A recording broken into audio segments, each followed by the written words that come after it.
The pirate ship, the Jolly Rancher, sailed. The captain, who was named Captain Hart, along with his first mate's pen and pencil, sailed the ocean as kind and gentle pirates until one stormy night. The gigantic waves rocked the ship back and forth, throwing sailors all around the deck of the ship. Captain Hart ordered his crew to keep a sharp lookout for an island. He knew they were nearing. Every sailor took their stations to watch for this island, which was surrounded by jagged rocks. The captain knew they should be safe because the lighthouse that was on the island was burning bright to warn any oncoming ships of the jagged rocks. But this was not the crew's lucky day. The captain's first mate Pen was the first to see the island. He ran to tell first mate Pencil. Through the rough seas, first mate's pen and pencil knew that there was little chance of missing the rocks. They went running to tell Captain Hart of the impending danger. The lighthouse is ours. Oh, it's on. Off! On! Off! On! Look! The trouble that fateful day was the lighthouse was out. Captain Hart looked on in horror as his beautiful ship crashes against the rocks. And within minutes, the Jolly Rancher started sinking. With his last breath, Captain Hart puts a curse on the island. I curse this island and anyone who comes near. And down to the bottom of the ocean he went. 200 years after this tragic shipwreck, the freighter ship, the Bad Luck, was sailing in the same waters as the ill-fated Jolly Rancher. The captain of the ship, Captain Hummingbird, knew of the curse, but wasn't one to believe in curses. Her first mate, Jelly and Bean, also knew about the curses, and they believed it. They argued with Captain Hummingbird to steer clear of the island. Stay clear of the island! No. Stay clear of the island! During the argument, the Jolly Rancher rose from the murky depths and gave chase to the Bad Luck. No matter what the captain of the Bad Luck did, the Jolly Rancher closed in quicker than a bullet fired from a musket. And in no time, the Jolly Rancher and the captain captured the Bad Luck crew and took them prisoners. Once on deck, the crew begged for their lives. But Captain Hart wouldn't hear of it and ordered them to walk the plank. Walk the plank. To suffer as he did over 200 years ago. Just as the first of the crew members of the Bad Luck was about to walk the plank, two of the most beautiful goddesses from the sea come swimming up. Mermaids. They told Captain Hart that they didn't like what they were seeing, and he shouldn't do it. The captain knew that seeing mermaids was good luck, and decided to spare the lives of the Bad Luck crew. Happy with what they had done, the two mermaids swam back to their underwater home to have dinner with their father, King Poseidon. Captain Hart told the crew that they were to live out the rest of their lives on the island with the task of always keeping the lighthouse lit, so no other ship would ever crash upon the rocks. And if any other ship would crash upon the rocks, the Jolly Rancher would rise again and fulfill the curse laid on the island 200 years ago.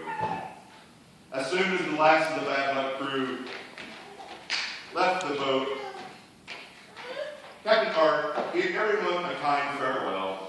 Farewell. And returned to the depths from which he came. A few years later, the crew of the Bad Luck had built a small island town of Lost Cove.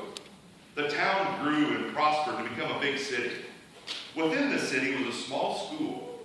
Exactly one day, 200 years after the crew of the Bad Luck had founded the city of Lost Cove, the kids went on a field trip to the local planetarium.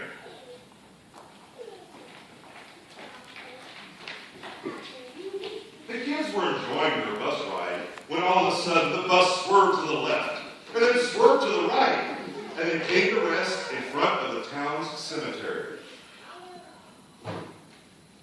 The bus driver, Crystal, went to check out on the bus.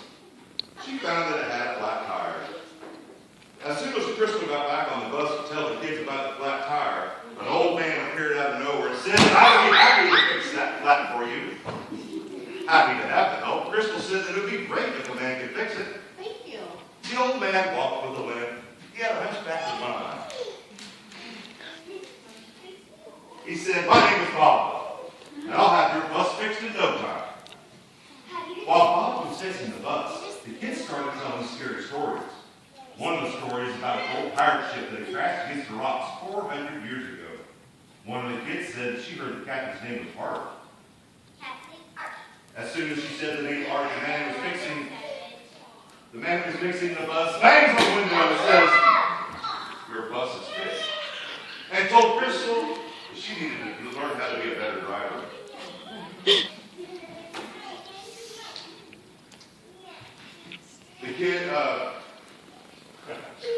Crystal and the kids leaned out of the bus window to tell Bob thank you. Thank you. But he had vanished. Bob! The kids looked everywhere for Bob, but there was no sign of him. At that moment, the kids realized that the man who fixed the tire looked a lot like the man in the big picture that hung in the school of Captain Hart. This made the kids scream and sit back down in their seats. Crystal was the last to sit down because she was slow. She tried to start the bus, but it wouldn't start. She then tried to use the bus's radio, but it would not turn on. Then she grabbed her iPhone and tried to call the school, but the phone was dead. They were over 20 miles from the school, and the only place that might have a phone is in the building that sat in the middle of the cemetery. Crystal asked the kids if they would either walk with her to the building or stay on the bus. Who wants to come with me? The kids shut the door to the bus, waving goodbye to Crystal as she walked all by herself towards the building. The kids sat in the bus all day long. After getting hot, they decided they were going to walk the 20 miles all the way back to the city, leaving behind their bus driver, never to see her alive again. Then one day, Spyro, Snap, and Luke wanted to go into the woods to see what they could find. They heard there was an old magical pond deep within the woods. The pond was guarded by Jamie Cricket. The kids heard the rumors about the woods and Jamie, but they wanted to find out about the rumors themselves. They got too close to the pond, and Jamie shot a fiery electric shot out of her legs and down at Luke. Spyro and Snap screamed like little girls and ran away, so Jamie zapped them. Satisfied that she's protected her pond, Jamie hopped back to her house. Luke laid in the mud for 10 days. Then one day, Sadie was walking with her dog, Rosie, when they came across Luke lying in the mud. Rosie did not like Luke, and she let him go. But what Rosie and Sadie didn't know was that what Rosie did was turn Luke into a zombie. Luke will now forever live as one of the living dead, searching for the brains for the rest of the people on the island. Queen Icy was the only hope to survive this zombie problem. Sadie and Rosie ran with Queen Icy, pleading with her to help with this zombie problem. All the zombies walked in front of Queen Icy's castle, everything looked like it was lost. Queen Icy stood, and with one word,